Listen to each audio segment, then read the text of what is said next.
Hello, this is your boy Larry Jones. I am so excited to be back. A new episode of the One Mic Show. Today's guest is my guy, guitarist extraordinaire, Joey Woolfalk. Hey, how are you? How you doing, man? I'm great. All right. Welcome to the show, man. Welcome to the show. You know, I've heard Joey's name called Joey Woolfalk, Joey Woolfalk. Right. You know, like Fred just says, Fred Hammond, he always goes, Joey. That's what we call him, Joey. Right. And so, yes, this is our first episode of the new year, 2013. But first, I would like to say, man, I've been a fan of yours. I know we've been friends, but I've been a fan of your guitar playing for years. We go back a long way. A long ways. And back to the Woolfalk singers. Oh, yeah. The days. Oh, yeah. The Jones brothers and the Woolfalk singers and the Brown sisters. Oh, and, yes. you know, that whole Chicago vibe. Right. Yeah, exactly. yeah. Could you name some of the artists that you've played for? Wow. I've played with Fred Hammond, Mary, Yolanda Adams, Kirk Franklin, BB and CC Winans, Marvin Winans, Martha Menizzi, Gerald Albright, Gerald Levert, Mary J., Al Jarreau, Sheila E. I mean, it's We fall down. Right. No, I'm currently with Donnie McClurkin. There you go. Yes. I knew you was on that. Right. Singer I'm not, as you can tell.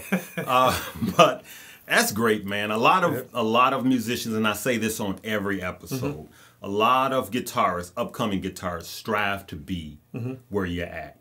Can you give them some advice on their craft, and not just their craft, but how to act and where to be? Okay, I would say that one of the main things is, you know, don't worry so much about the chops. The chops will eventually come. Right. You know, I always say, you know, I was praying and ask God to anoint my playing. I see. You know, I don't want to just be just a skillful musician, but I want to be an anointed minstrel. Yes. You know, if you go back to even in the Bible, Saul, when he had that evil spirit that was cast upon him, right, he sent his messengers to go get David. David came down and he played. When he began to play his harp, that evil spirit was lifted. It wasn't so much that the chops, that he had chops to play, right, but it was the anointing that did it. Okay. But David was also skillful, but it was the anointing that lifted that spirit. So I always pray and ask God, you know, to anoint my playing. I see. Don't just make me a skillful player and with the chops. Like I say, the chops, all that's good. Right. And eventually come. And I tell all the musicians, I do workshops, you know, that's one of the things that you want to do. You know, be skillful, but ask God to anoint your playing. Right. Yeah. To your dad, and I, you know, of course, all of our hearts went out to you and the family when your dad passed. Was your dad an influence on your music? Oh, yes. At a very early age, as far back as I can remember, my dad was a singer, as well as he was a guitarist himself. I see. So music was always around the house. Yeah. So at a very early age, he started buying me the play guitars with the plastic, with the nylon strings, whatever they were. Yeah. And God just blessed. I just came home from school one day. I was in kindergarten. He was sitting down practicing one of his songs for the rehearsal that he was doing that night. And I just said, "Dad, you playing it wrong." Right. And he asked me if I could play it, gave me the guitar, and I started playing the guitar. Ever since. Ever since. And a lot of musicians don't really know. I would, you know, I strongly suggest, like you have, to learn your chops, learn how to read. Oh yeah, that's a must. But what would you say is the balance on reading and developing your ear? Well, it's a good thing to have the ear. That's a definite plus.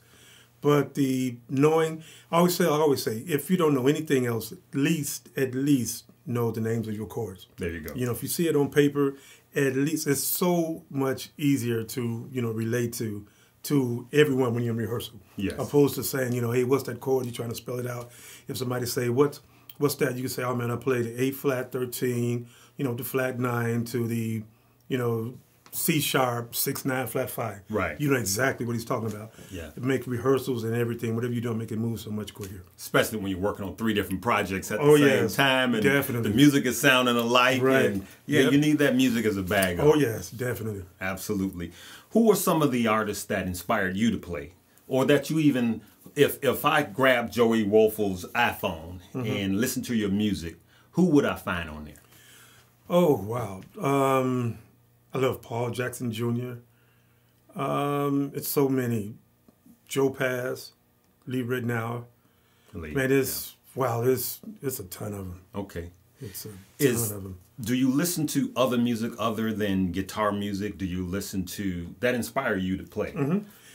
I listen to actually. I love. I have quite a few CDs on Oscar Peterson. Oh, okay. Yeah. I loved his playing. Yeah.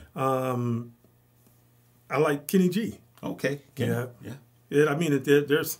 I just listen to all genres of music. I see. Yeah. I try to just try to get into it. Yeah. Doesn't matter what style, what it is. I like it. Okay. Music. You know, on the promo, I had the pleasure of working with Joey.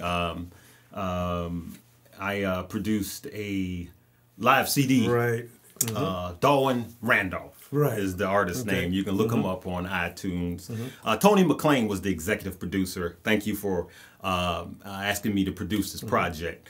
And, I have my nephew, Rodney, was on it, and we had a lot of great, Quinn was on drums. We had a lot of Phil Feaster on. Yep. We had a lot of great musicians. And that I Need You that you'll hear on the promo. That is the way you played that song that night is just, it became my favorite song because of the way you played it. Right. And I told Tony, I says, this is my favorite song. So we use it in the promo, and it linked up really well. Thank you. That's great.